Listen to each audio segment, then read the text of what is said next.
मालिक ने यहाँ हमें संसार में भेजा, हम उसके वफादार नहीं हुए। वो कुत्ता हो जाता है मालिक का वफादार।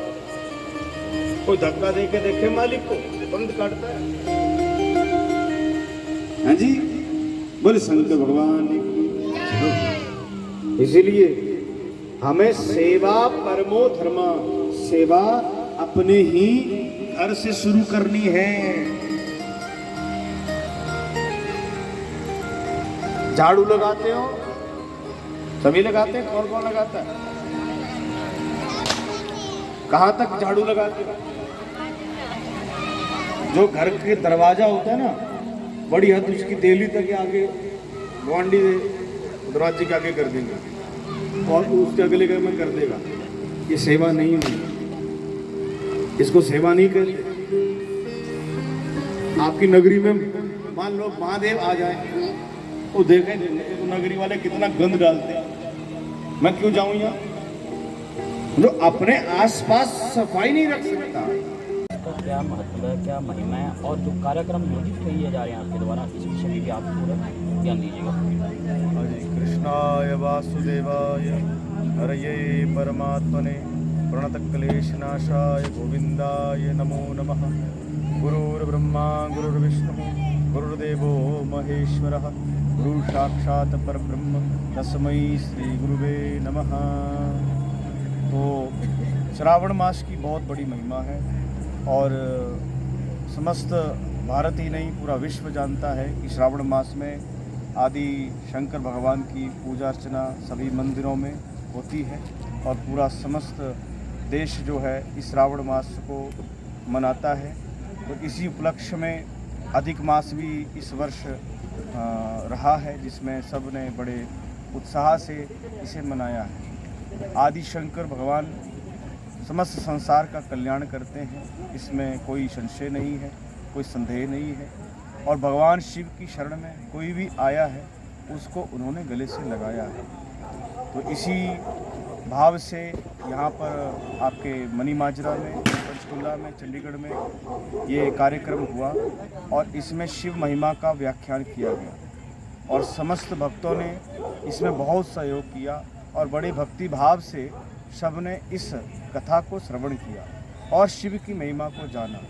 तो इस चैनल के मैं ये संदेश सबको देना चाहता हूँ कि सब जितने भी हमारे देशवासी हैं, हमारे सत्य सनातन धर्म को इसे अपनाओ और इसकी जो संस्कृति है, इसकी जो पद्धति है, इसे अपने जीवन में धारण करो। क्योंकि हमारा जो धर्म है, आज हमारे धर्म के ऊपर बहुत सारी टिप्पणियां हो रही हैं, जिससे बड़ा दुख लगता है कि हमारे सनातन के लोग ही इस पर टिप्पणियां कर रहे हैं। इसलिए ज़्यादा मैं ना बोलता हुआ एक ही बात कहूँगा कि जिस भगवान शंकर को पूरी दुनिया पूजती है, उन्होंने काल विष जो सर्प है उसे गले से लगाया है। माने कि हमें जीवन में शत्रु नहीं बनाने, सबको एक भाव से देखना है और एक हो कर के अपने धर्म के लिए जुड़ना है। तो सभी एक हो जाओ और अपने सत्य सनातन के लिए जियो, सत्य सनातन में रहो और सत्य सनातन संस्कृति को घर घर में पहुंचाओ। यही सत्य है और इसी के साथ हमें अपना जीवन जीना है। इसी के लिए समस्त कमेटी ने ये सहयोग किया है, बहुत अच्छा कार्यक्रम किया। इन्होंने शिव तत्व की कथा, शिव महापुराण की कथा को करवाया, इसीलिए कि आज हमारा समाज एक हो सके। महाराज, आपने झांकियों के बारे में विषय में भी बात की, क्या मुद्दा है, क्या होना चाहिए? और हाँ, झांकियों के भी बारे में मैं सबको स्पष्ट करना चाहता हूँ कि झांकियाँ जो हैं, जो भगवान शिव को, राधा कृष्ण को आज सभी ने, हमारे ही सनातनियों ने इसे मदारी बना दिया और जगह जगह ऐसे भगवान शिव को, भगवान कृष्ण को दिखा रहे हैं जैसे भगवान शिव बहुत बड़े नशेड़ी थे और कृष्ण भगवान बहुत बड़े नाचने वाले थे। हम ना शिव बन सकते हैं, ना हम कृष्ण बन सकते हैं।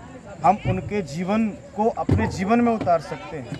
इसलिए ये जो झांकियों का कार्यक्रम अब शुरू हो गया है, धार्मिक कार्यक्रमों में, जागरणों में, कथाओं में और भी सड़कों के ऊपर भगवान देवी देवताओं को नचाया जा रहा है।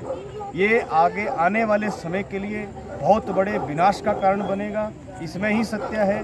और इससे लोगों को जागरूकता आनी चाहिए और जो झांकी है, ध्यान रहे आपके जो मंदिर में भगवान हैं, ठाकुर हैं, उन्हीं की झांकी को रथों में सजा करके हमें उसे बाहर निकालना चाहिए और उसका दर्शन सबको करना चाहिए। जैसे हमारे जगन्नाथ जी का दर्शन होता है, काशी विश्वनाथ जी का दर्शन होता है, उसी प्रकार से सबको उनकी झांकी का दर्शन सबको करवाना चाहिए, ना कि अमुक किसी भी व्यक्ति को हम झांकी बनाएं जिससे हमारे देवी देवताओं का अपमान होता है।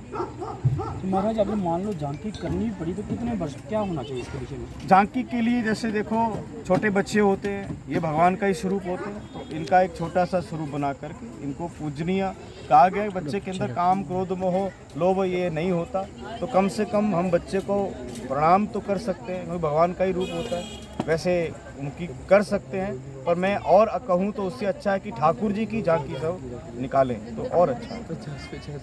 गुरुजी, अगर आपसे एक छोटा सा क्वेश्चन करना चाहता हूँ, आपसे अगर संपर्क किया जाए तो कैसे किया जाए? संपर्क कैसा है? मैं आचार्य पंकज हरिगोपाल, हिमाचल प्रदेश, हमीरपुर, वड़सर से हूँ और मेरा नंबर है 9418975288। इस नंबर पे कांटेक्ट कर सकते हैं और किसी भी धार्मिक कार्यक्रम के लिए आप सत्य सनातन के लिए जब भी मुझे कोई बुलाएगा तो मैं अवश्य सनातन के लिए आऊँगा। धन्यवाद। बोले सत्य सनातन धर्म धर्म की की जय हो। बोल शंकर।